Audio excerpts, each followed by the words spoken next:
Hi, everybody. Welcome again to the Farm and Country Podcast. This is episode 21. I'm Adam. I'm the host. I'm the farming man. So, this is not Monday, and normally I put a show Monday and Friday, and I was all ready to do a show, and I'm missing my recording setup for my smartphone, and I was going to record on that, and I couldn't find it anywhere. And I was very choked about that, so I'll just have to get another one, but it's going to take some time. However, I'm back again today. I'm recording at home. The kids are off to school. This is the only chance I get to actually record, so I got to take what I get, right? So I wanted to tell you guys, we've got an online store selling products for you and your homestead. So here's one of the things we've got right now. And I just bought and I just tested these. We've got Master Claw garden gloves. So what they are is a pair of gloves, and at the very end of the fingers, there's plastic claws so that you can dig into the dirt with your hands. And the dirt's not going to get underneath your fingernails. So I took these, and my kid, he saw these and he wanted to have them, but I was like, okay, you can play with them, but I'm going to use them when you're done. So I tested them out in the garden, and they work great. We've got pretty hard soil out here, and when I used these gloves, I was able to get right through that first layer of soil and just scoop the dirt right out. It was pretty cool. So we've got those on sale today for $18. You can buy them with free shipping at farmandcountry.store, right? farmandcountry.store. I'll put a link to that in the show notes. With that, we're going to get into today's topic.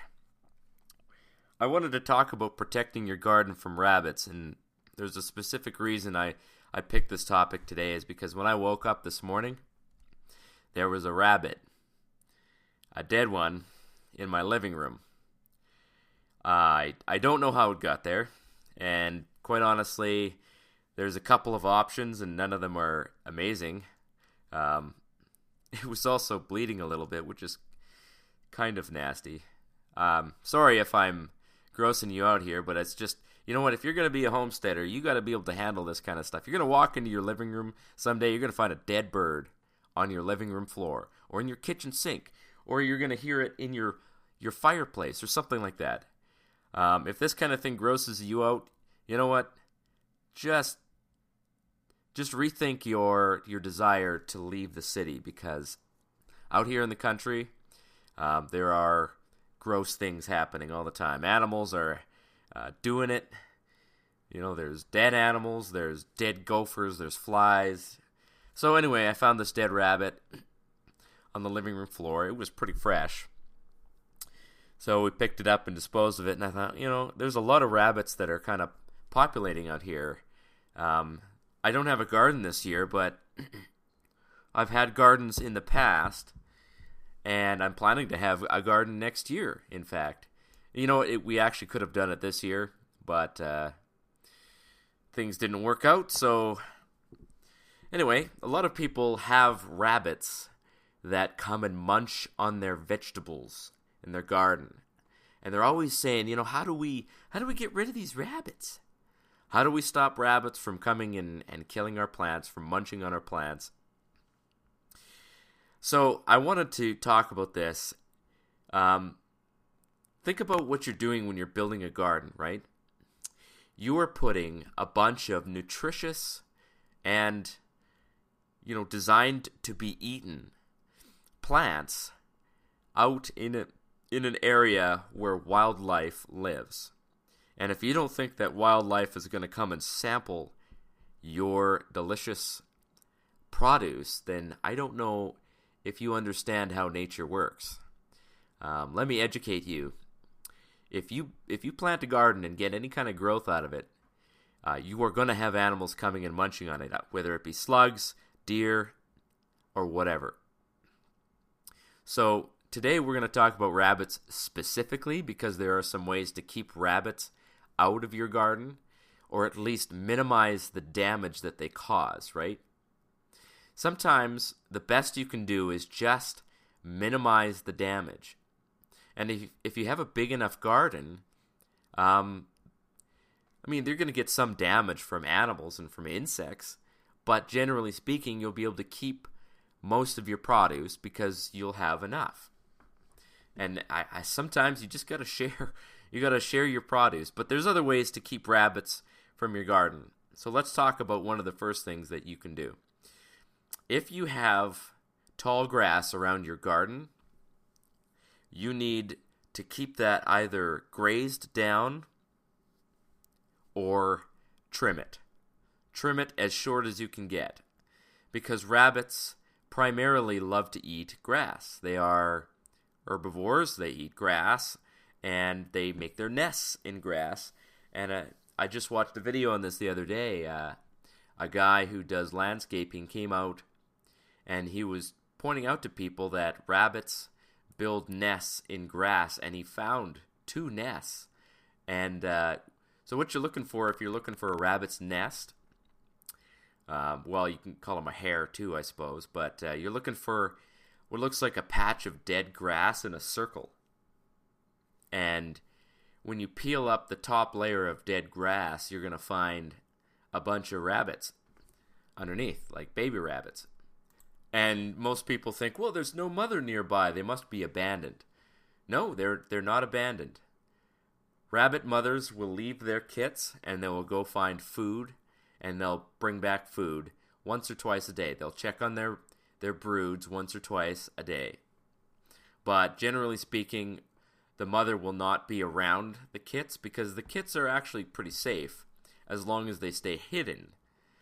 They don't have any smell, which is unusual for an animal, but the mothers do have a smell. So the mothers know that they will attract predators, so they usually stay away from their babies to keep them safe. A mother rabbit doesn't have any way of fending off a predator; it just runs away. So, I mean, for baby rabbits, that's probably the best that a mother can do to keep them safe. They do reproduce quickly. You know, there is a saying that something like rabbits, right? Reproduce like rabbits. That's not. It's not just an apocryphal saying. It's real. A rabbit can produce somewhere in the neighborhood of like 4 or 5 broods a year, and each one of those broods will have like 5 or 6 kits. So I mean, that's a lot of rabbits. And I've been noticing that rabbits are popping up all over the place here. They're very hard to shoot because they run super fast. They run fast, and they're just really... They change direction, so, you know, the minute you get anywhere near them, they're just gone. And then they duck into a hole. So, unlike gophers, which are pretty stupid, rabbits are hard to shoot. You can do it, but they're more difficult. In my opinion, the best way to control rabbit populations is to not kill the predators that kill them. So, if you wipe out all of the coyotes in an area, you know that rabbits are great food for coyotes? I mean, most people don't think about this, but you know, out there in the world, there's something called an ecosystem, and animals that are predators will eat other animals. And coyotes are not just after your lambs; they actually would prefer, you know, the rabbits and the gophers and the moles and stuff like that. That's their sort of normal food, and they're only eating your lambs because you have them and they're easier to get to. And you definitely want to protect your lambs with a livestock guardian dog or a donkey or something like that. But you know, if you just go out and shoot every coyote in the county, you're going to have rabbits, and you're going to have tons of rabbits because rabbits are controlled by coyotes. So let's talk about, well, we were talking about the grass and the nests. So cut the grass down as far as you can. If you find a nest, well, I'm not going to tell you to get rid of it, but we are not short of rabbits here on planet Earth, guys. So, I mean, if you get rid of a rabbit's nest, I think God will forgive you for that. So, you know, do what you feel, or you can move them, but they'll probably die anyway. I mean, moving a rabbit's nest is basically the same as killing them. So, I mean, if you're going to kill them, just get it over with, right? Don't move them, or don't try to, you know, call animal control or something like that. Animal control doesn't care about the rabbits you found.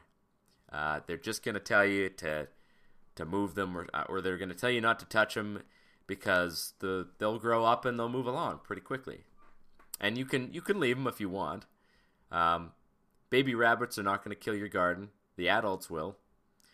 But they'll hopefully move along. So the best way to stop rabbits from breeding near your garden is to remove the areas that they breed in.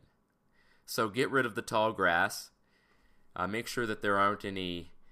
Well, I guess if you're following permaculture principles, you're not getting rid of shrubs and bushes, but you need to reduce the amount of habitat that rabbits have near your garden. Try to reduce it. So the second thing that you can do, in addition to cutting your grass and reducing rabbit breeding areas, is you can make an area of grass that's basically like a sacrificial area. You can do this with cover crops too. Rabbits love clover, so if you've got a reasonable amount of grass, like pasture, seed it with clover. Clover is good for any pasture because it's a legume and it grows along the ground, and clover fixes nitrogen in the soil. So, white clover or red clover is fine, but if you put clover out in the pasture and then not near your garden, it's a good bet that the rabbits will have enough to eat out where they are breeding, and they won't need to come into your garden because they'll have enough to eat. And that's basically the principle of permaculture, is to produce as much as you can on as little space as you can. If you haven't heard about permaculture, I'm going to link to a site called permies.com. Permaculture is basically it's a system of living, not just gardening and not just survival, but living that relies on sustainable practices. So going out and killing all the rabbits in your garden is not a sustainable practice. But doing natural things that lure the rabbits away, that's a sustainable practice.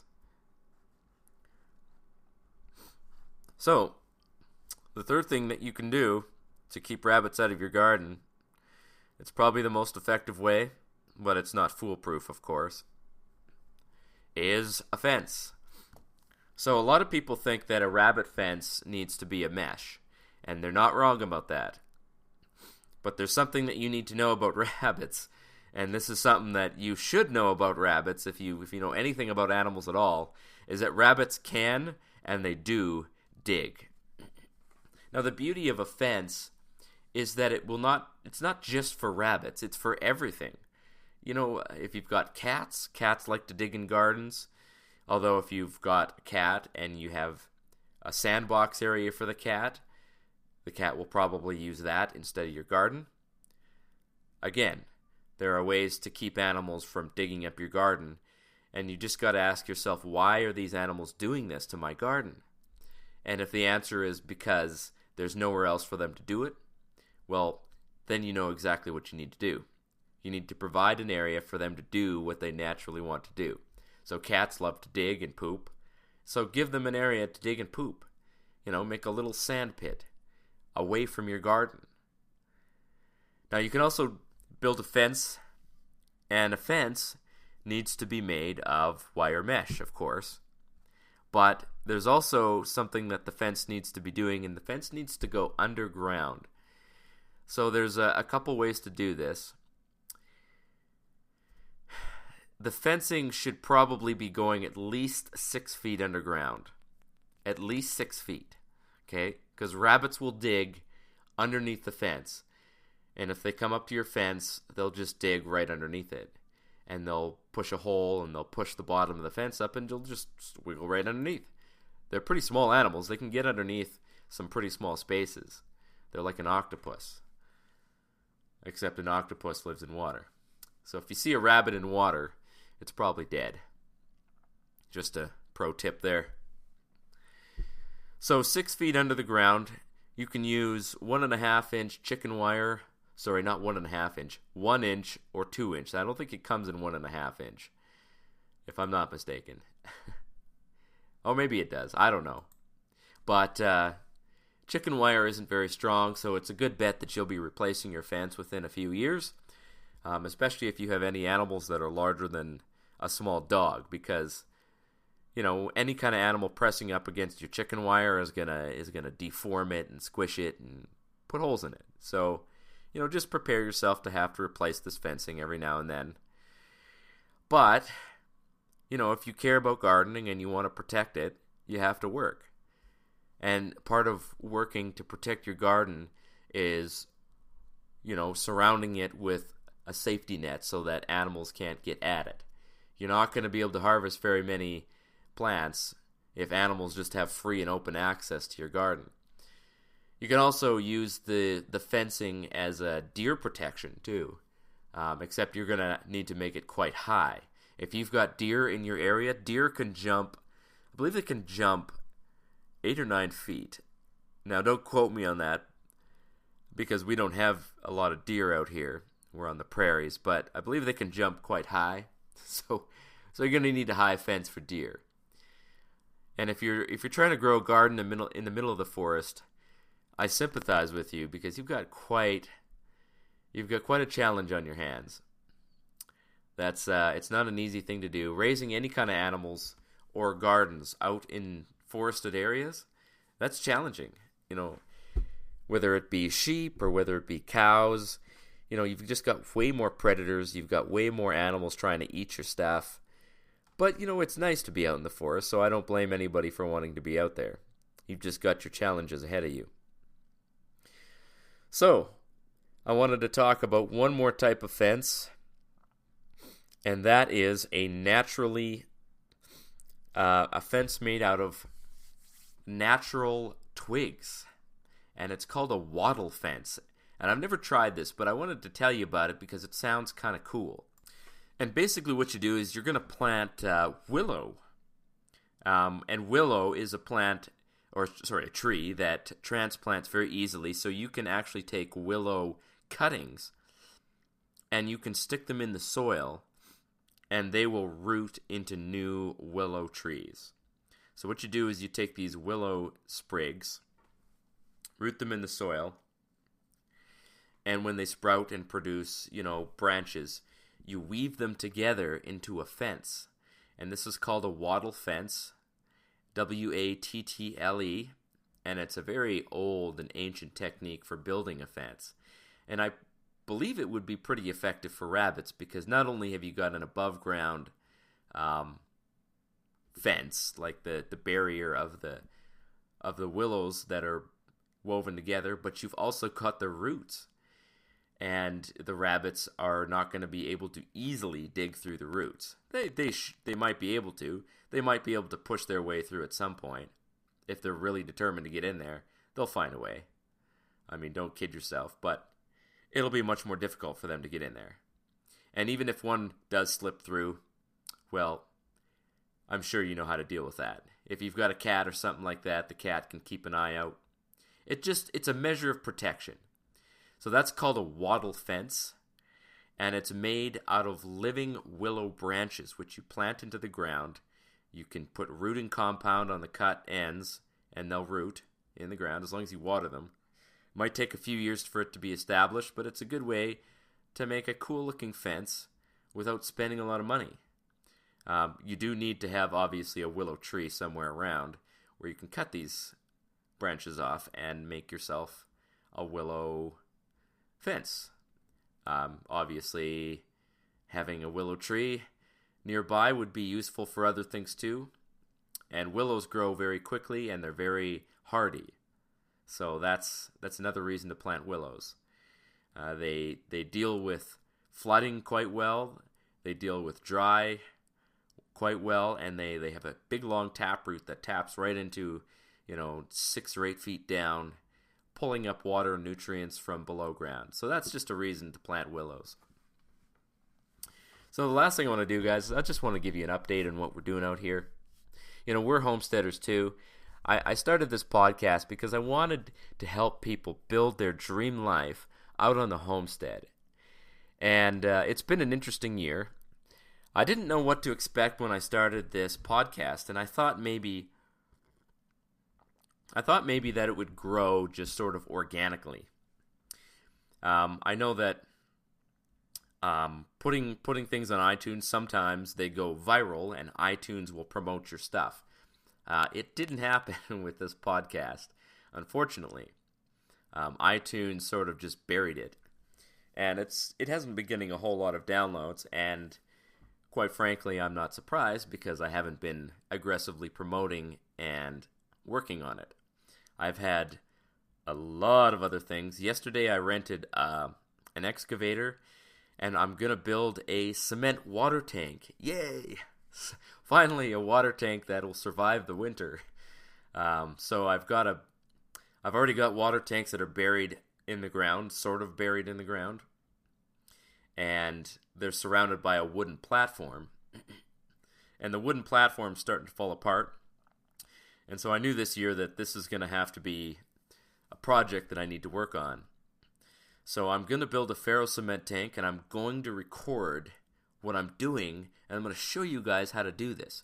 You can build a water tank either below ground or above ground out of metal mesh, rebar, and plaster, basically cement plaster. So it's 3 parts sand, 1 part cement plus some water. You mix that up and it becomes plaster. It's like cement or concrete, but without the giant rocks in it. And it's very durable, very strong, lasts for a long time. The Romans used it back in the day. So I'm going to build myself a tank out of this. This isn't the first tank I've built out of ferro cement. So I do know kind of what I'm doing. I know how to do this, but this is going to be the largest one I've built.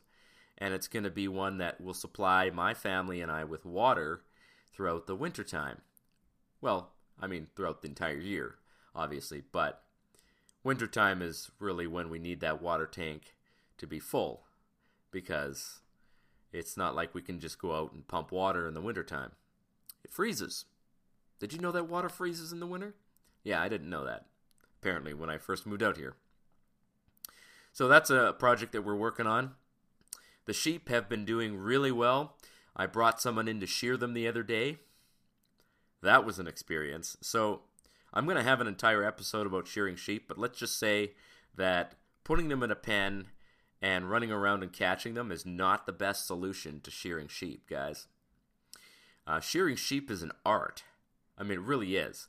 This young girl who was out here shearing sheep, her and I ran around, and then we'd catch one, and that was probably the hardest part, catching them. And then she brought them over in this shears. I swear these shears are, you could cut someone's head off with these shears. They're so sharp, and they're basically they're really, really, really, really sharp. I just don't know how to emphasize that enough, because if you get a piece of skin on a sheep and you run the shears over the skin, it'll just slice that skin right off. And it'll slice your fingers off too. And she was shearing these sheep with no gloves on or anything, just running the shears over the...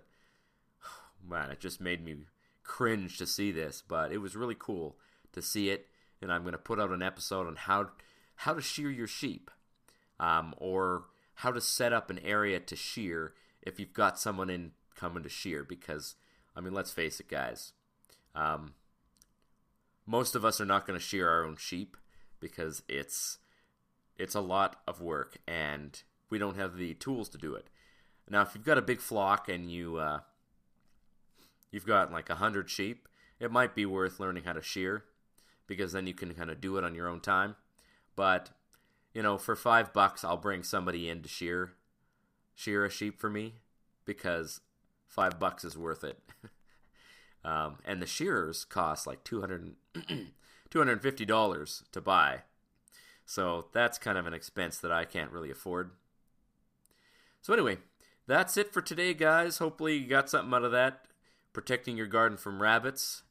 We're definitely going to have an episode on Friday. I'm working to put a few episodes in the bank so I don't end up missing weeks like I just did here. I hate doing that. This podcast is important to me. Homesteading is important, farming is important to me, and it's very essential to me to make sure I put out regular, valuable content for you guys. Hopefully the last episode you got on neighbors was useful for you. If you like what you hear, spread the news, share this link with someone else. And if you don't like it, well, don't listen. I'm not putting a gun to your head and saying, hey, listen to my podcast. But hopefully I'm putting out valuable content. And if you have something you'd like to hear about, please send me an email, sales@sunset-meadows.org. You're going to find contact links on the homepage of farmandcountrypodcast.com. There's lots of ways to get a hold of me, so do it. Do it. With that, guys, bid you